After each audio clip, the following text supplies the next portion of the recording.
What up? We're back on the grind. It's PokerWinger here. We're about to play a $10 cash game on Party Poker. We're playing late at night here, so it's going to be a little slower, and these tables are going to start breaking down. And I'm going to show you just a little bit how your game changes when it gets short-handed here.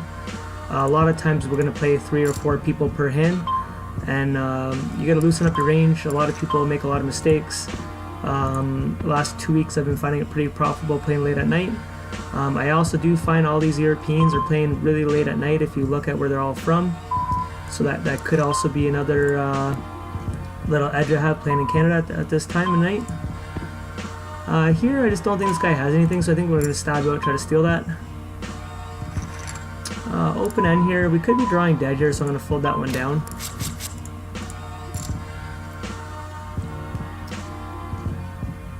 Yeah, I think very shortly you're going to see that we're going to be playing short-handed here.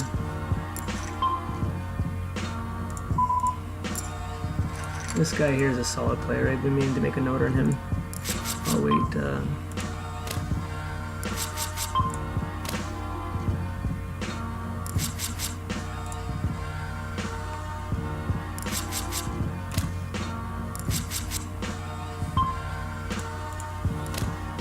Pocket queens in the button, easy raise.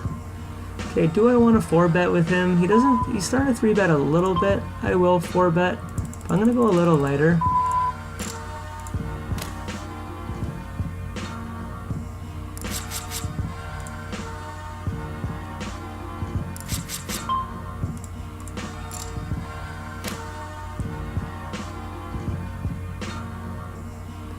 Russia.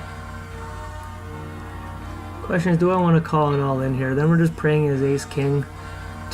He's pretty deep stack, so good. We take it down. It's kind of what I wanted with pocket queens, to be honest. I didn't want him to go all in there. It's just you're praying for him to have ace king, and even then you're just a flip. Not too many players nowadays with these low stakes are going all in with pocket jacks or worse than that.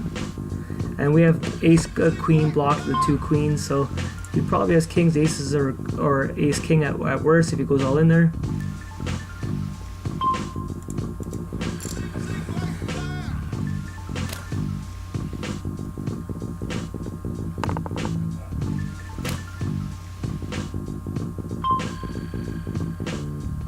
That's 30, I'm going to call that, see if he's just trying to steal it.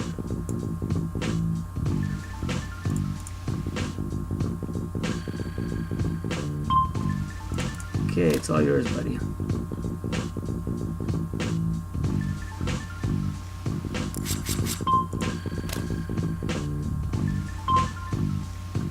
I'll call 10 jack on the button.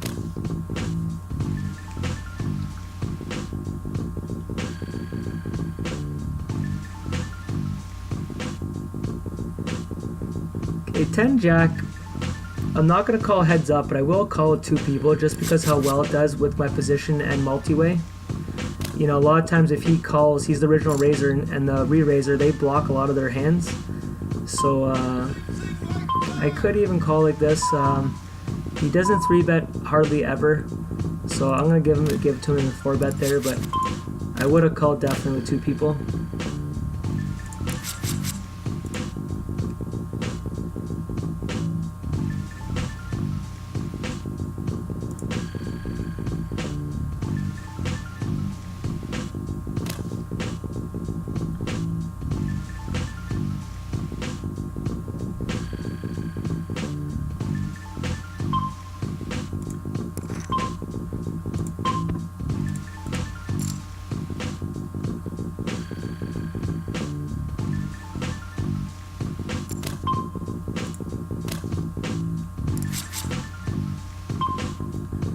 See, now we're starting to get short-handed over here, so we'll see how people adjust to it. I will call a 4-bet.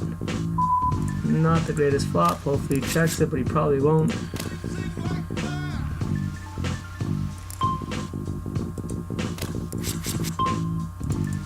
Okay, so now we're down to 5 people per table. It seems like there'll be the odd table still, go back to 6, but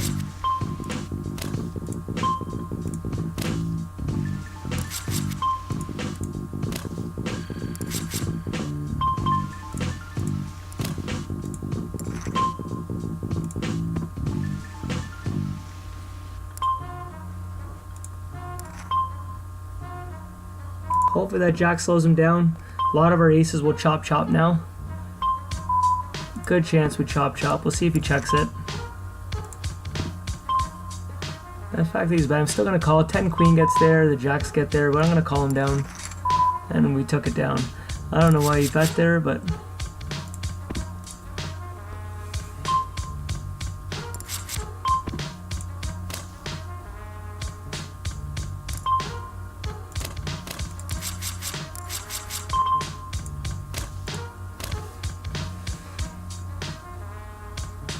See, you're going to see we're back to full table now. It will keep changing here. And every like 10 minutes or so, it'll start to get more people dropping just with the time changes.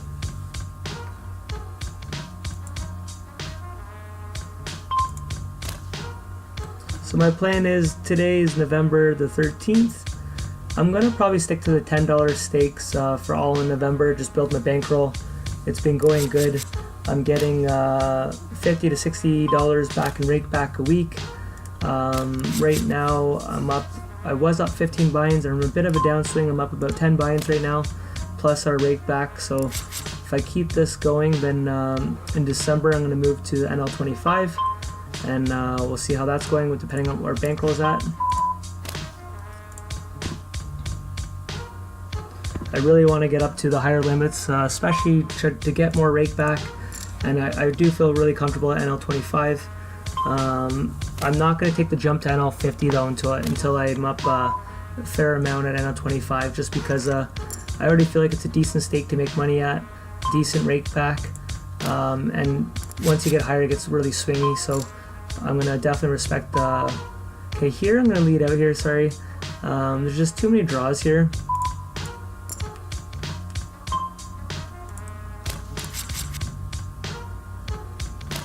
Yeah, so I'm just gonna, when I play these lower limits, a lot of people wouldn't agree with what I do. I'm not following the typical bankroll management of 40 to 50 buy-ins.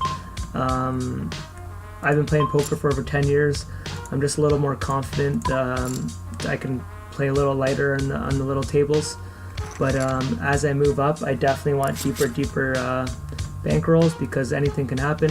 Even right now, I've lost 5 buy-ins on a downswing, so if you're doing that at higher stakes, it can add up really quick. And my small downswing right now is just I've had a lot of coolers. I've been getting the straights versus full houses, flushes versus bigger full. I keep getting the second full flush. I've lost set over set, and pocket kings have got it in twice during aces. So you add them all up, and that's how a downswing happens.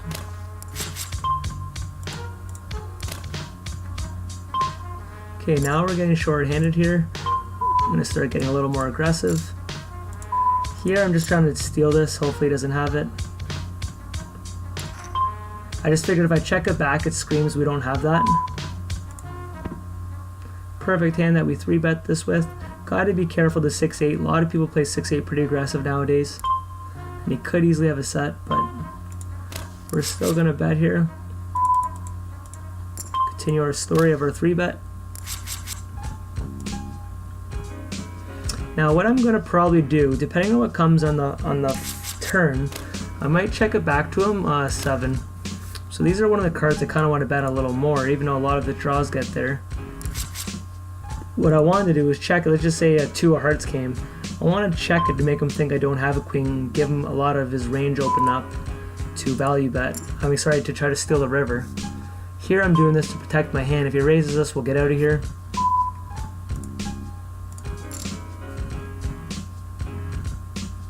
Just anything scares us. If we give him a free card there, he can pretty much bet with any river there, and it puts us in a really bad spot.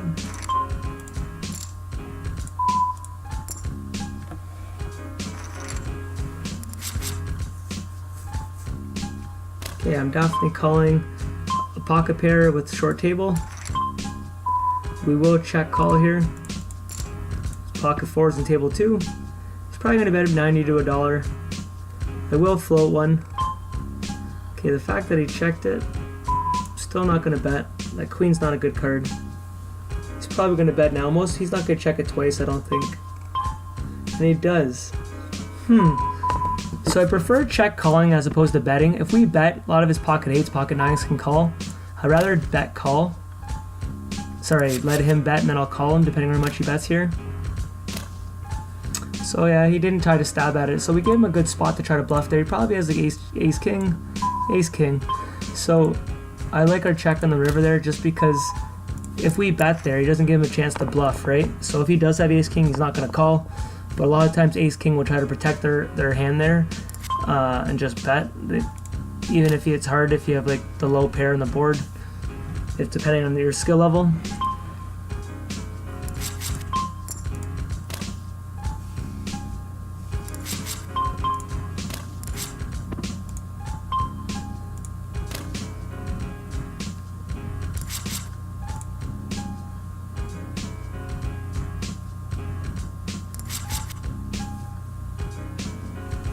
There's a new player. I haven't been seeing new players, so I've been in party poker for about 2 weeks, and I'm amazed how many actually regular players there are at every time of night.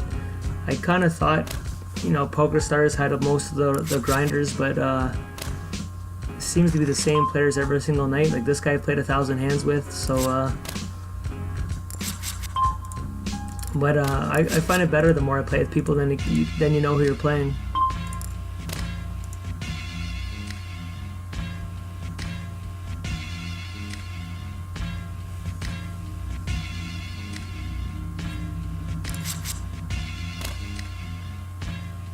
Okay, because we're short-handed here, and even a full ring you can maybe open up with 9-jack, but we're gonna start playing a little more hands here. Try to steal some more pots.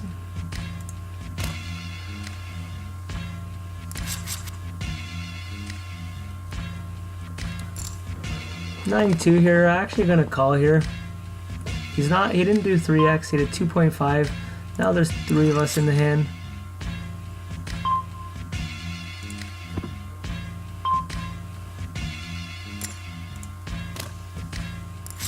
Do I want to call one here? Now with all of us, I'm going to call one. See if we get lucky. So that's a good card. He could easily check with 2 of us calling now. Okay, now if he checks, we're betting this. This guy doesn't have a king. He would have bet the razor. The only guy I'm worried about here is the guy he's thinking right now. So now he bet. So he took my move here. We're gonna watch it. I don't think he's calling up here. But we'll see if he calls him with the jack.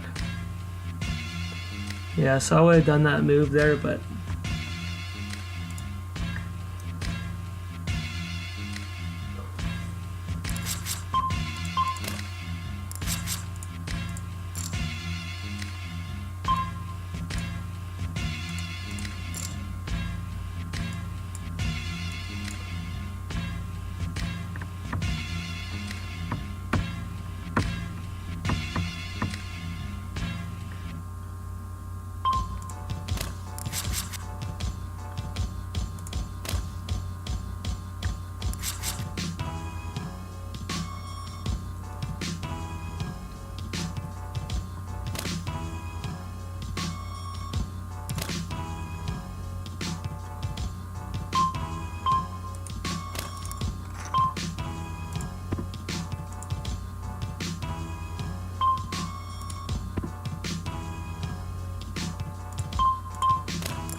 okay, pocket jacks.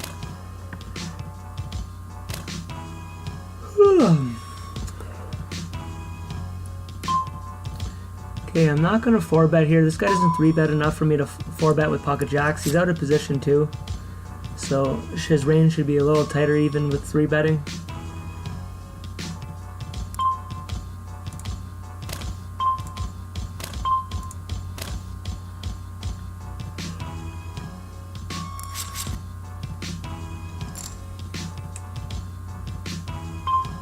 Okay, so 9-6 isn't a good hand, but I want to play hands against this new player who we could probably outplay on the flop here.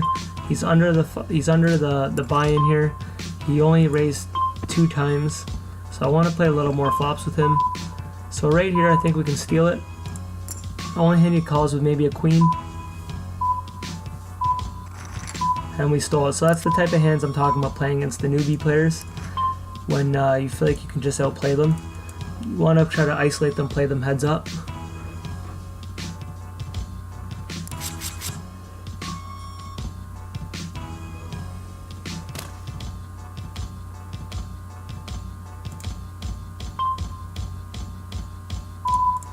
We're going to take a little stab here, see if we can take it down.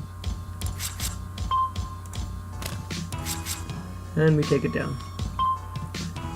Because we're short-handed here, I'm going to open with an ace, even though it's under the gun here. I won't call a 3-bet. Nice, we take the blinds.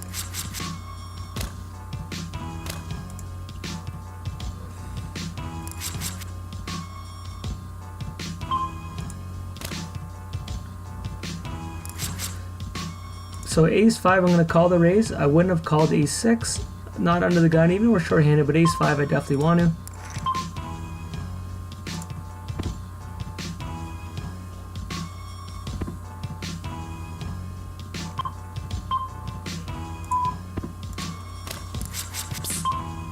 Okay, pocket aces under the gun. We'll raise it up. We're getting 3-betted a lot, so it'd be nice to finally get, what's that, 68 cents. Not that's too bad for aces, but it's what happens.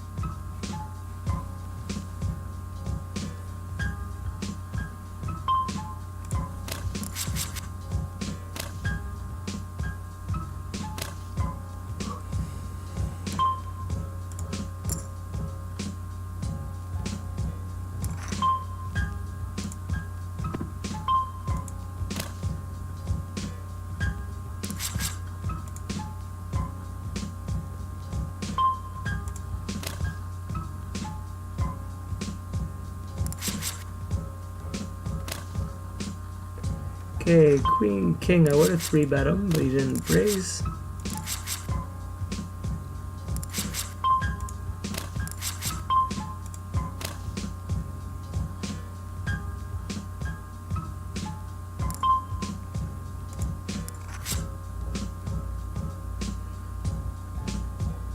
Okay, this guy here is a perfect player as a newbie.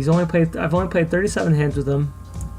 In 37 hands he's played 50%, so he's already high. Plus he limped in under the gun here, which is a very rookie move. Rookie player. NL10.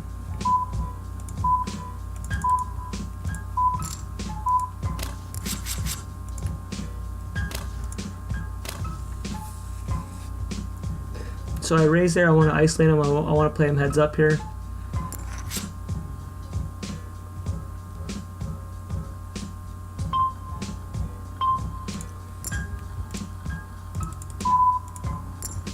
Try a little continuation bet with him. And we take it down.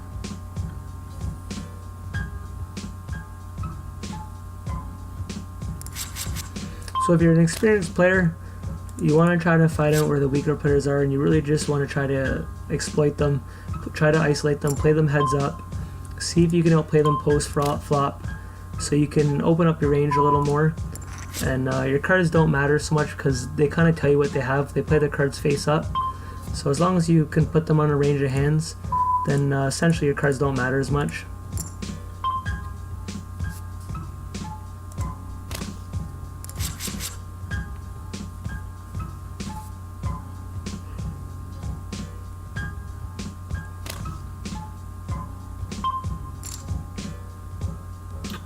Okay, I'm not going to 3-bet, I'm just going to call a pocket 9s here.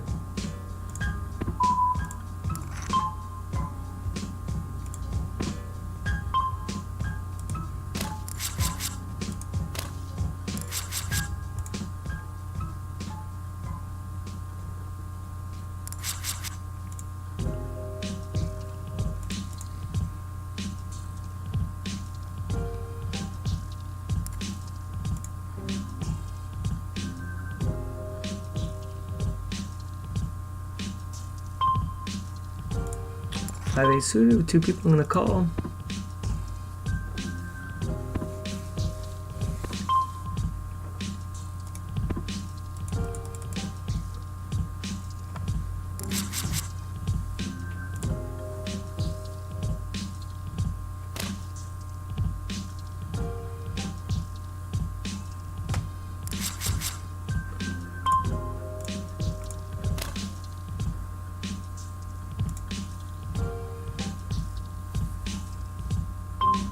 Yeah, I really thought it was going to be a little more short-handed than this. Seems like it's still slow poker, but it's still max 6 here.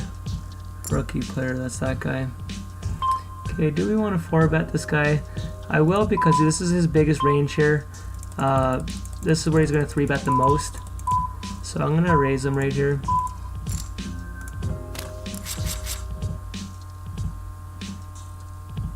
Nice, and we take it down. So the people 3-bet the very most on the button is where they're very wide. They'll 3-bet you with 10-9 suited, 6-8 suited, hands like that, low pocket pairs. They're trying to take initiative. So I didn't want to get it all in pre-flop with ace-king. Just hasn't been working out for me in that spot. They seem to always have aces or kings, even though I have ace-king. But I definitely don't want to get pushed around, let them steal position on me. So against the button, I definitely want to 4-bet.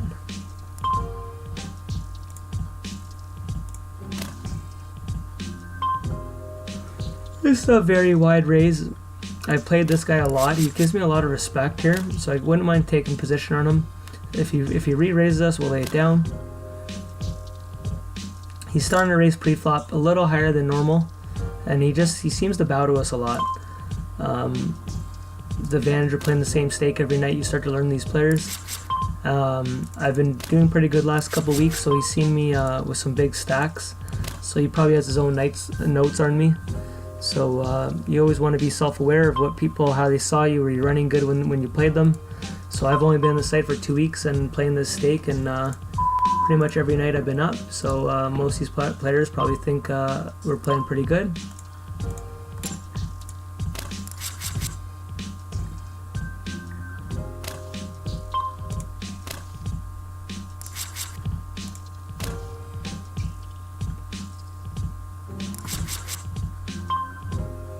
Okay, this guy here is a very tight player. We'll play 2 hands with him.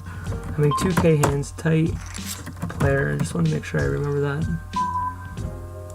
His stats are definitely on the nitty side here for 2,000 hands.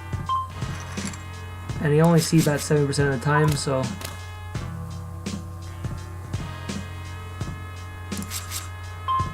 Okay, but here's our rookie here who never raises a hand. So I'm going to call in with him. I just really want to play flops with him. He's played 50% of his hands. He never raises. He doesn't know what he's doing.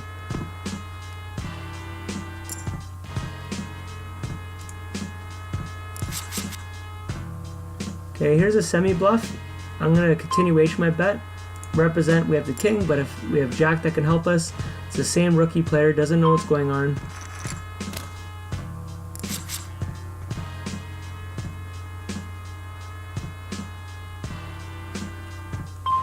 Okay, we're just going to keep trying to play him. Here he is. We just want to keep getting in pots with him, keep making them big. So he hasn't raised this once, right? So second he fires back once at us, we'll just give it to him. We'll just let him have it. He hasn't showed any aggression. He's kind of playing bingo poker. He's just going to check call. If he has something, he'll stay in. If he doesn't, he's going to fold. So he's just really playing ABC poker, which is what you want. You want to be able to read people, and then your hand doesn't matter as much. You can just keep taking pots off him. But if he keeps calling you, then you know you shouldn't bluff. He's going to have it, right?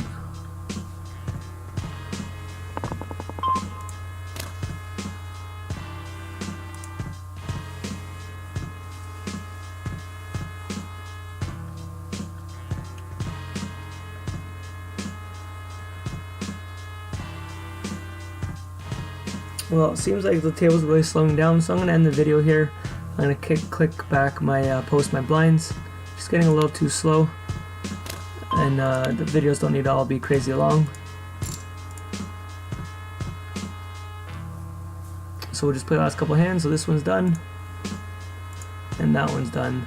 So that's the end of our little session, short session. See you guys later in the next one.